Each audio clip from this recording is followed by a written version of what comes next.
Hello, this is Veronica Campbell, physical therapist and owner of Integrated Manual Physical Therapy. This is the thoracic section or the middle back section of this posture series that I'm doing. Being mindful that this area is very important because it hugely affects the neck and the low back. So if this is tight and pulled down, it can really affect your neck, it can really affect your low back.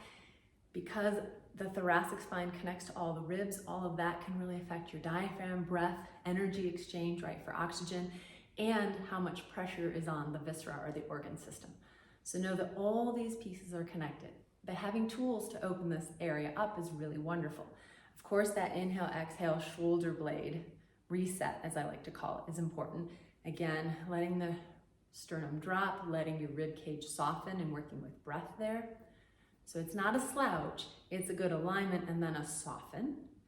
And then working with something called the genies, which there's a whole nother video on how to do them with more details. But the genies are opening up your thoracic spine and all the movements that it can go in, extension, side bending, and rotation. So know that you can watch that in detail, as well as pec stretch. So I'm going to show you a pec stretch at like the wall that a lot of people like to do. But really, no, my favorite is called the back plank. So there's a whole video on that where you're working with the wall behind you, opening up and squeezing at different angles. So you're getting both pecs to open up, working up your whole alignment. It's also wonderful to use foam rollers or noodles to lie on and open up and do your pec stretching and snow angels, as I call them, there with breath work to help work on this alignment for this whole thoracic area. Okay, showing you the pec stretch. You want to find a corner of a wall, and the idea here is making sure when you're stretching your pec, you're not letting your shoulder round forward. So that inhale, exhale, setting that first is really important so that you are not straining or stretching the wrong areas, because we're trying to open up the pec area. Then playing with the arm along that corner, you can do it at 90-90. Be mindful if you have shoulder pain or any kind of pinching in there, drop your elbow lower. You don't want to go into any pinching zone.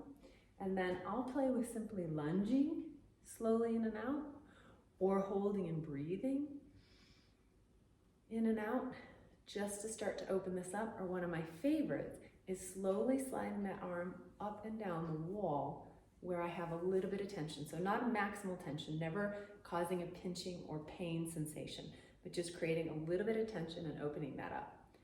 My favorite pec stretch is actually called the back plank, which you can watch another video. There's a whole exercise video I made of that, so that you're working with different angles on the wall and squeezing your shoulder blades into the wall to open this up, rather than just forcing one side. So never force anything, always be very gentle.